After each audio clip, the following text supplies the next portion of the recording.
अब हम बात करेंगे अक्षांश एवं देशांत रेखाओं की। देखो अक्षांश रेखा सबसे पहले आती है अक्षांश रेखा। पृथ्वी पर समांतर खींची गई काल्पनिक रेखाओं को क्या कहता है? अक्षांश रेखाएं कहा जाता है।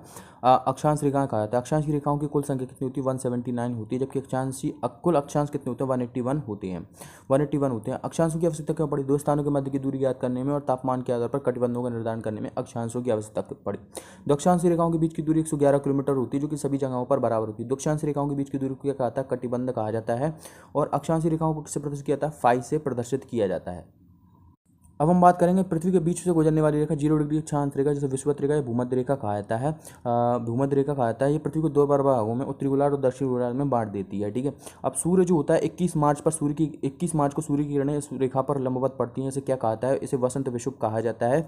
इस स्थिति में संपूर्ण पृथ्वी पर दिन और रात की अवधि क्या हो जाती है? बराबर हो जाती है। बराबर हो जाती है। इसके बाद ऊपर की ओर स्थित है 23.5 डिग्री उत्तरी अक्षांश रेखा, जिसे कर्क रेखा या ट्रॉपिक ऑफ कैंसर कहा जाता है। यहाँ पर 21 जून को सूर्य की किरणें जो होती हैं वे सीधी पड़ती हैं। इस स्थिति में क्या होता है?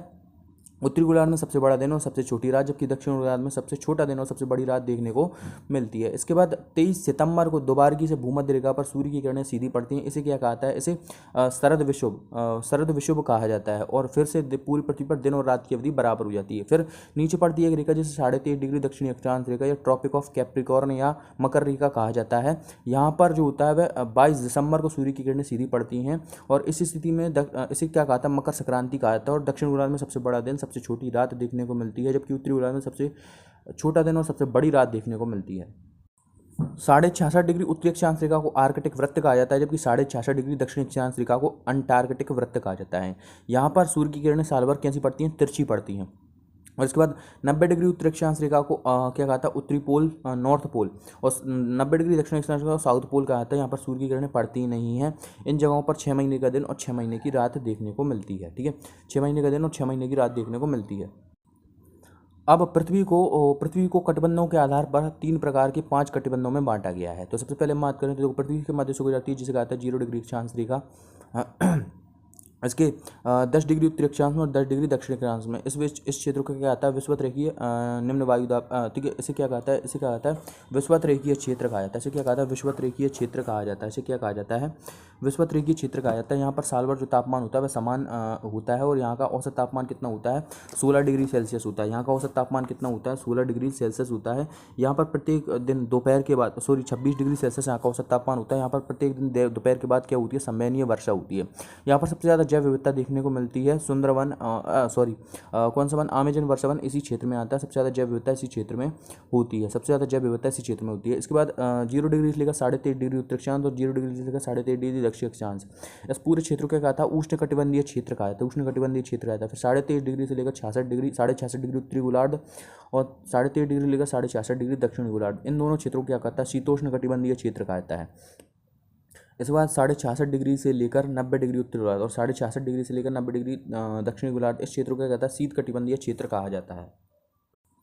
ध्रुवीय क्षेत्र में चलने वाले बर्फीले तूफानों को ब्लिज़ार्ड कहा जाता है।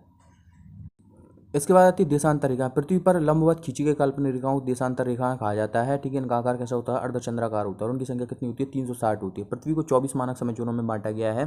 24 से हम 360 के कहते हैं तो क्या आता है? 15 डिग्री, यानी कि 15 डिग्री देशांतर पार करने में पृथ्वी को 1 घंटे का समय लगता है, जबकि 1 डिग्री देशांतर पार करने में पृथ्वी को 4 मिनट का समय लगता है। दो देशांतर रेखाओं के बीच की दूरी को क्या कहा जाता है? गौरी कहा जाता है। और इन दोनों के मध्य की औसतन दूरी कितनी होती है? 111.2 किलोमीटर होती है, जो कि विषुवत रेखा पर सबसे ज़्यादा होती है। विषुवत रेखा पर सबसे ज़्यादा होती है। इनकी आवश्यकता क्यों पड़ी? समय का निर्धारण और दिनों का निर्धारण करने के लिए इसकी आवश्यकता पड़ी। अब पृथ्वी के मध्य से एक रेखा गुजरती है जिसे कहते हैं 0 डिग्री देशांतर रेखा। इसे ग्रीनविच रेखा या प्रधान यामी उत्तर रेखा भी कहा जाता है, या विश्व की मानक समय रेखा कहा जाता है, क्योंकि यह लंदन की ग्रीनविच नामक वैशाल्य शुक्र गुजरती है और विश्व के समय का निर्धारण करती है। ठीक है। भारत की मानक समय रेखा 82.5 डिग्री पूर्वी देशांतर रेखा, जो कि उत्तर प्रदेश के इलाहाबाद के नैनी नामक स्थान से होकर गुजरती है। यह भारत के समय का निर्धारण करती है।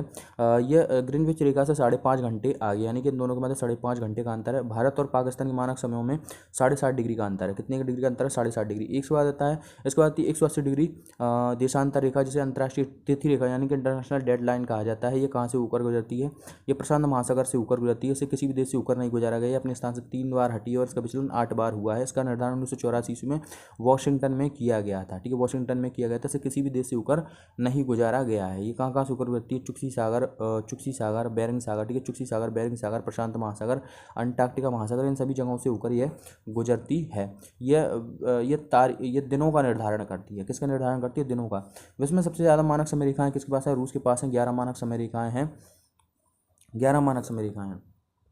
0 डिग्री अक्षांश रेखा और 0 डिग्री देशांतर रेखा अटलांटिक महासागर में काटती है। जो अक्षांश और देशांतर रेखाओं के बीच का जो क्षेत्र बनता है चौखुटा, उसे क्या कहता है? उसे कहा जाता है ग्रिड कहा जाता है, जो कि किसी भी स्थान की स्थिति को दर्शाता है।